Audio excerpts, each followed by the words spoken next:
Assalamualaikum warahmatullahi wabarakatuh, kawan YouTube sekalian. Kesempatan kali ini saya ingin sedikit berbagi ya tentang cara kerja AC mobil. Ini khusus untuk mobil ya. Sebenarnya sama saja dengan cara kerja kulkas dan cara kerja AC untuk ruangan. Nah, cara kerja AC mobil pertama adalah bagian-bagiannya AC dulu ya.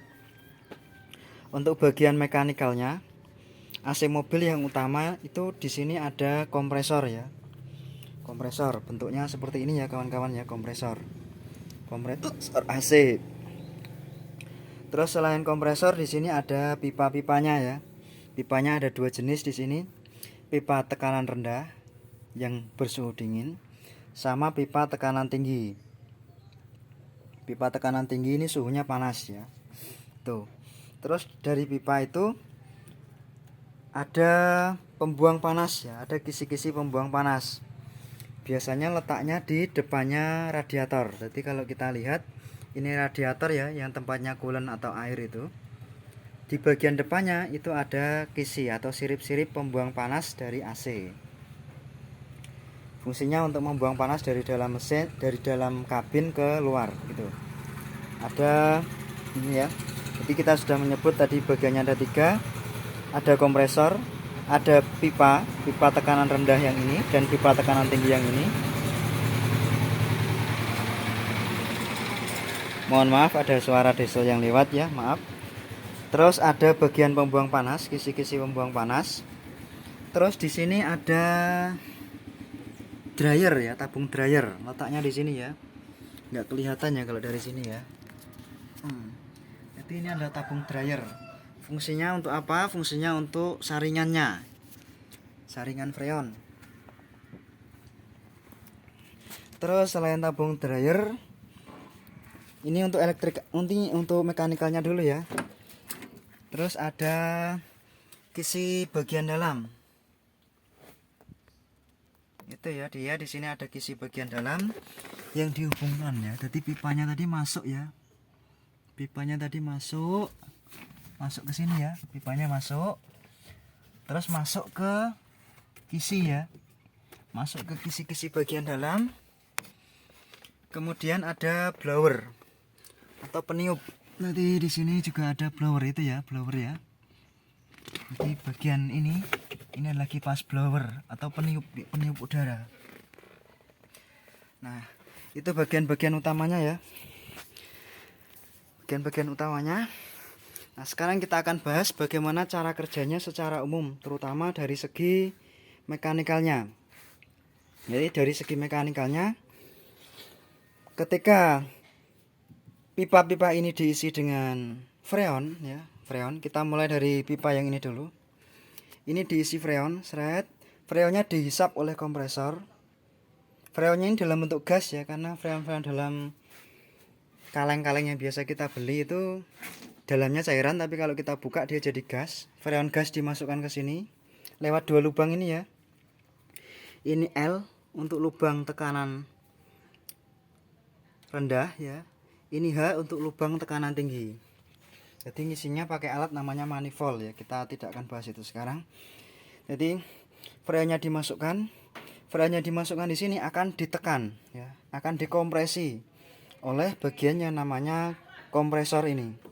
Jadi freon dalam fase gas yang dingin dikompresi, ditekan sehingga tekanannya akan naik dan suhunya akan meningkat. Ini seperti halnya ketika kita memompa sepeda ya kawan-kawan ya. Mungkin ada kawan-kawan yang pernah ya memompa sepeda begini. Pompa yang seperti ini maksud saya. Setelah memompa, terutama kalau kita sudah lama memompa, bagian pompa yang bagian bawah itu akan terasa panas kawan-kawan. Kenapa? Karena di sini ada udara yang terkompresi, bukan karena gesekan ya kawan-kawan ya. Kalau karena gesekan itu pasti panasnya akan merata sampai ke atas. Tapi di sini rata-rata bagian bawahnya itu lebih panas daripada yang atas. Kenapa? Karena ketika di bawah itu kompresinya tinggi. Kompresinya tinggi ya. Sama halnya seperti kompresor yang mesin ya. Kita bahas dulu ini karena ini terkait sekali dengan sistem AC kita. Kompresor yang diesel itu juga ada sirip-sirip pembuang panasnya ya. Jadi kalau udara itu dikompresi, dia akan menghasilkan panas. Idealnya seperti inilah ya kawan-kawan ya. Kalau misalnya kita punya balon begitu ya. Punya balon kita jemur, nanti balon itu akan memuai. Jadi ketika kita punya balon kita jemur, kena panas matahari, balon itu akan memuai. Sebaliknya, kalau balon itu kita kompresi, maka balon itu akan mengeluarkan panas yang sebelumnya ia terima dari matahari. Di balon kita jemur, kita kasih panas matahari, dia memuai. Sebaliknya, kalau misalnya balon itu kita kompresi, ini misalnya tidak meletus ya balonnya kita kompresi, maka dia akan mengeluarkan panas yang sebelumnya ia terima dari matahari. Begitu ya prinsip kerjanya ya. Jadi udara itu kalau dikompresi dia menjadi panas. Sama halnya dengan freon. Jadi di sini ada gas freon dingin, dikompresi, dia akan berubah menjadi panas dan tekanannya akan naik menjadi tekanan tinggi. Ketika tekanan tinggi itu, gas itu akan berubah fase menjadi cairan. Jadi di sini, dari sini adalah gas freon dingin dikompresi, atau gas freon yang suhunya normal dia dikompresi sehingga keluar sini dia akan berubah fase menjadi cair. Jadi gas menjadi cair dan cairannya itu bersuhu tinggi atau panas. Ini cairan panas, terus dimasukkan ke sini menuju ke bagian pembuang panas, sirip-sirip pembuang panas di sini. Panasnya itu akan ditiup sama udara ya, udara dari kipas mesin ini, sehingga panasnya akan terbuang, sehingga keluar dari sini cairan itu akan bersuhu lebih rendah ya. Jadi cairan panas tadi suhunya akan turun. Cairan tadi suhunya akan turun, kemudian masuk ke dryer. Ini nggak kelihatan jelas ya. Dryer itu semacam tabung begitu ya. Tabung setelahnya kisi-kisi tadi. Dia akan masuk ke dryer, kemudian cairan freon tadi yang suhunya sudah turun itu akan disaring oleh semacam gotri-gotri kecil begitu ya. Akan disaring, kemudian dia akan diarahkan ke bagian penguap, atau mungkin dialirkan dulu ke sini ya, ke bagian ini ya. Ini ada valve ya, electric valve ya. Ini untuk yang belakang ya, ini untuk AC belakang ini. Ini untuk AC belakang. Ini kita bahas dulu untuk AC depan ini ya. Ini juga ada di sini. Ini ada switch tekanan ya. Ini ada switch tekanan. Ya kita bahas itu nanti saja ya. Jadi freon cair yang suhunya sudah turun ya dan sudah disaring oleh dryer tadi, dia akan masuk ke sini kemudian diuapkan. Cara menguapkannya bagaimana? Cara menguapkannya kurang lebih sama seperti ketika kita menyemprotkan parfum. Jadi atau kita menyemprotkan cat semprot begitu ya. Jadi dia seperti dispraykan. Jadi pipa yang sebesar ini ujungnya itu akan kecil sekali. Lubangnya akan kecil sehingga freon yang dipaksa dengan tekanan tinggi tadi dia akan menyembur. Menyembur berubah fase menjadi gas. Nah, perubahan fase dari cairan menjadi gas ini harus menyerap panas begitu ya. Jadi cairan kalau dipaksa berubah menjadi gas, dia harus menyerap panas dari lingkungan sekitarnya. Maka ketika disprayekan atau diuapkan di sini, cairan itu akan menjadi gas yang suhunya lebih dingin. Suhu yang lebih dingin tadi akan dipompa lagi mengarah ke kisi-kisi bagian dalam. Nah, ini kisi-kisi bagian dalam AC ya. Kemudian udara yang suhunya normal ditiupkan melewati kisi-kisi ini sehingga hawa dinginnya bisa terbawa oleh udara dan tersembur ke ruangan kabin. Begitu ya, kawan-kawan ya. Terus setelah hawa dinginnya itu disemburkan sama udara, freon tadi akan keluar lagi dengan suhu yang meningkat. Jadi yang semula suhunya dingin karena dinginnya itu disemburkan ke sama udara. Setelah melewati kisi-kisi tadi, freon ini suhunya akan meningkat lagi. Jadi gas freon tadi suhunya akan meningkat lagi, dipompakan lagi menuju kompresor, dikompresi lagi, suhunya akan naik lagi, berubah fase menjadi cair, suhunya naik lagi. Terus panasnya sedikit dibuang sehingga cairan freon suhunya bisa turun lagi, disaring, dimasukkan ke penguap lagi dan sebagainya. Itu ya. Itu kurang lebih sistem kerja AC secara mekanikal. Nah, berikutnya bagaimana sistem kerja AC secara elektrikal? Kalau secara elektrikal, bagian-bagian AC itu di sini ada magnetic clutch ya. Ini ya.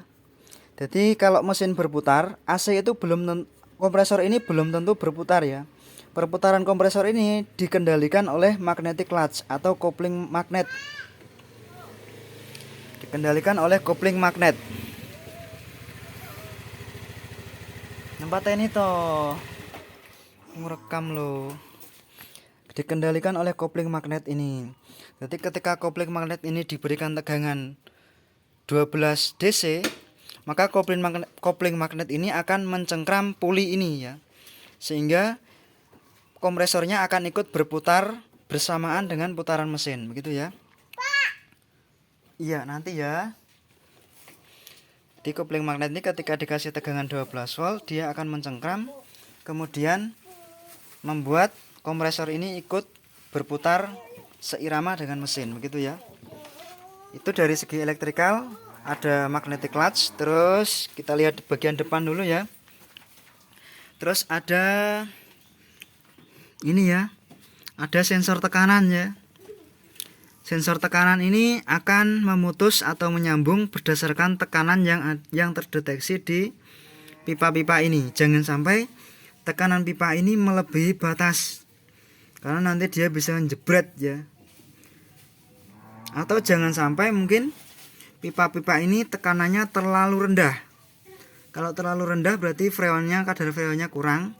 Nah, kalau kadar freon kurang, nanti kompresornya ini akan lebih cepat rusak. Ya, lebih cepat rusak. Karena freonnya kurang, dia akan semakin sulit mencapai suhu dingin, sehingga kompresornya bekerjanya lebih lama. Dan dia juga tidak ada pelumasan nanti di dalam kompresor itu, ya. Di sini ada dua ya.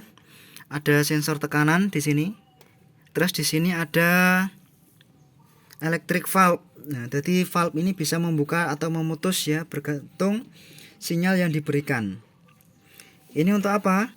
Kalau electric valve ini untuk double blower ya, untuk cairan yang diarahkan ke blower bagian tengah kabin. Jadi ini sudah double blower ya, ada blower depan sama blower tengah. Ini yang mengarah ke tengah. Jadi ini asli ya. Ini asli, original, bukan tambahan sendiri ya. Di elektrikalnya di situ ada magnetic clutch, ada sensor tekanan ini. Terus ada electric valve atau katup elektrikal. Jadi dia membuka atau menutup itu berdasarkan sinyal listrik yang diberikan lewat kabel ini. Terus ada switch ya. Di dalam ini ada switch ya. Ada 2 buah switch.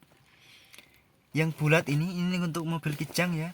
Yang bulat ini adalah switch untuk magnetic clutch. Jadi nyambung atau terputusnya magnetic clutch itu berdasarkan switch ini. Magnetic clutch itu apa? Yang di depan tadi ya, yang nyambung ke kompresor tadi atau kopling magnetik ya. Terus di sini ada switch yang ini ya. Yang ini adalah switch untuk blower. Terus ada yang di bagian sini juga yang sebelahnya. Tadi ini dia berurutan ya. Ada switch magnetic clutch, ada switch blower, ada modul amplifier AC ya. Jadi ini fungsinya untuk apa? Ini sebagai otaknya untuk pengendali suhunya, ini intinya seperti itu ya. Jadi amplifier AC atau modul AC atau modul magnetic clutch atau modul thermistor dan sebagainya ya, macam-macam ya namanya. Jadi ini untuk mengendalikan suhu. Terus bagian yang tidak kalah penting di sini ada thermistor atau termometer suhunya ya, dalam bentuk elektrik. Dia di sini mungkin terbuat dari bimetal ya. Jadi cara pengukuran suhu itu kan ada macam-macam ya, ada yang namanya termometer, ada namanya termokopel, ada namanya macam-macam lah ya. Ada pirometer. Maaf ya, ini bukan bimetal ya, tapi ini termokopel ya, mohon maaf. Ini termokopel. Jadi pengukuran suhunya itu pakai termokopel seperti yang biasa dipakai di baterai laptop gitu ya. Itu bagian-bagian utamanya. Terus ini ya bagian atasnya, di sini ada switch blower sama pengatur suhu. Pengatur suhu ya tentu saja terhubungnya sama ini ya. Jadi ini itu. Ya mungkin itu saja dulu untuk cara kerja AC. Berikutnya akan saya bahas pada sesi berikutnya tentang cara perbaikan electrical AC atau pendeteksi kerusakan pada electrical AC ketika AC-nya dinyalakan dan magnetic latch-nya ini tidak ikut berputar. Ya, sekian dan terima kasih.